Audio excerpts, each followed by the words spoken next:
حضرت داؤد علیہ السلام اللہ کے برگزیدہ نبی تھے۔ ان کی زندگی عدل، تقوی، عبادت اور اللہ کے قریب رہنے کی تعلیمات سے بھری تھی۔ ان کے دور حکومت میں انصاف اپنی بلندیوں پر تھا۔ لوگ ان کے فیصلوں پر نہ صرف اعتماد کرتے تھے بلکہ ان کی زبان سے نکلی ہر بات کو اللہ کی طرف سے رہنمائی سمجھ کر قبول کرتے تھے۔ حضرت داؤد علیہ السلام کے بارے میں یہ بات مشہور تھی کہ اگر کوئی شخص ان کے دربار میں انصاف مانگنے آئے تو وہ اس کی بات پوری توجہ سے سنتے، اس کے دل کی کیفیت کو سمجھتے اور پھر فیصلہ کرتے جو ظلم اور ناانصافی سے پاک ہوتا۔ لیکن ایک دن ایک ایسا واقعہ پیش آیا جس نے نہ صرف حضرت داؤد علیہ السلام کے دل کو ہلا دیا بلکہ ان کے لیے اللہ کی طرف سے ایک بڑی آزمائش بھی بنی۔ یہ واقعہ ایک انتہائی غریب چرواہے سے جرا تھا۔ چرواہا نہ کسی بڑے خاندان سے تعلق رکھتا تھا، نہ دولت، نہ طاقت، نہ شہرت۔ وہ پہاڑیوں میں رہتا، تنہائی میں اللہ کو یاد کرتا اور اپنی بکریوں کی دیکھ بھال کرتا۔ اس کی زندگی میں بس یہی ایک مصروفیت تھی کہ صبح ہوتے ہی اپنے ریوڑ کو چراگاہ کی طرف لے جاتا اور شام ہوتے ہی واپس آ جاتا۔ اس کے کپڑے پرانے تھے لیکن دل ایمان سے روشن تھا۔ اس کے پاس دنیا کی لذاتیں نہیں تھیں مگر اللہ کی محبت ضرور تھی۔ ایک روز چرواہا اپنی کچھ بکریوں کے ساتھ چراگاہ کے کنارے بیٹھا ہوا تھا کہ اس کے دل میں یہ خیال آیا کہ اللہ نے انسان کو اتنی نعمتیں دی ہیں مگر شکر کرنے والے کم ہیں۔ اس نے اپنے دل میں کہا کہ کاش لوگ سمجھ سکیں کہ اصل عزت دولت میں نہیں بلکہ اللہ کی رضا میں ہے۔ وہ اپنے ہی خیالات میں گم تھا کہ اچانک ریوڑ کی ایک بکری کہیں بھٹک گئی۔ چرواہا فوراً اٹھا، اس کے پیچھے دوڑا اور بکری کو پکڑ کر واپس لے آیا۔ لیکن اس کے ذہن میں ایک اور خیال بھی جنم لے چکا تھا کہ دنیا میں طاقتور کو طاقت ملتی رہتی ہے جبکہ کمزور ہمیشہ دوڑتا رہتا ہے، بچتا رہتا ہے، اپنی جھونپڑی اور اپنے رزق کی حفاظت کرتا رہتا ہے۔ اسی رات چرواہے نے فیصلہ کیا کہ وہ حضرت داؤد علیہ السلام کے دربار میں جائے گا۔ اس کے دل میں کوئی شکایت نہیں تھی، نہ کوئی جھگڑا، نہ کوئی مقدمہ۔ اس کے دل میں صرف اتنا سا خواہش تھی کہ وہ دیکھے کہ اللہ نے اپنے نبی کو کیسا مقام دیا ہے اور ان کی عدالت کیسی ہوتی ہے۔ وہ اگلی صبح چل پڑا۔ اس کے کپڑے دھول سے بھرے ہوئے تھے لیکن دل پر ایمان کی روشنی چمک رہی تھی۔ جب وہ شہر کے دروازے کے قریب پہنچا تو لوگوں نے اسے حیرت سے دیکھا کہ ایک عام سا چرواہا شہر کی گلیوں سے گزرتا ہوا قصر کی طرف جا رہا ہے۔ لیکن چرواہے کو ان نگاہوں کی پرواہ نہیں تھی۔ اس کے ذہن میں بس ایک ہی بات تھی کہ وہ اللہ کے نبی کو دیکھے گا اور ان سے کچھ سیکھے گا۔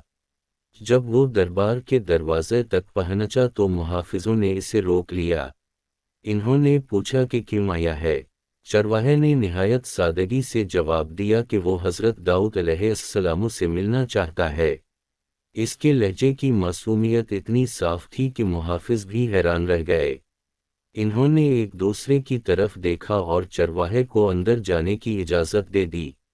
چرواہا جب دربار میں داخل ہوا تو وہاں ایک عجیب نورانی سکون تھا۔ ہر طرف وقار تھا، لوگ قطار میں بیٹھے تھے۔ حضرت داؤد علیہ السلام بلند مقام پر بیٹھے تھے۔ ان کا چہرہ نور سے روشن تھا۔ ان کے چہرے پر اللہ کی عبادت کا اثر صاف نظر آ رہا تھا۔ چرواہا ان کے سامنے کھڑا ہوا اور سوچنے لگا کہ وہ کیا کہے۔ اس کے پاس کوئی معاملہ نہیں تھا، نہ کوئی جھگڑا، پھر بھی وہ کچھ کہنا چاہتا تھا۔ حضرت داؤد علیہ السلام نے اسے دیکھا اور فرمایا کہ وہ اپنی بات بیان کرے۔ چرواہے نے کہا کہ اے اللہ کے نبی، میں ایک غریب انسان ہوں، پہاڑوں میں رہتا ہوں، بکریاں چراتا ہوں، نہ کوئی دولت ہے، نہ گھر، نہ بارگاہ، لیکن دل میں اللہ کی محبت ہے۔ میں آپ کی عدالت دیکھنے آیا ہوں۔ میں نے سنا ہے کہ آپ کا انصاف بے مثال ہے۔ میں چاہتا تھا کہ میری زندگی میں کبھی ایسا دن آئے کہ میں آپ کو دیکھ سکوں اور اپنی آنکھوں سے جان سکوں کہ اللہ کے نبی کیسا ہوتا ہے۔ حضرت داؤد علیہ السلام یہ سن کر مسکرائے۔ انہیں چرواہے کی سادگی نے متاثر کیا۔ انہوں نے پوچھا کہ کیا وہ کسی فیصلے کے لیے آیا ہے؟ چرواہے نے کہا کہ نہیں، میں صرف دیکھنے، سیکھنے اور اللہ کے شکر کے لیے آیا ہوں۔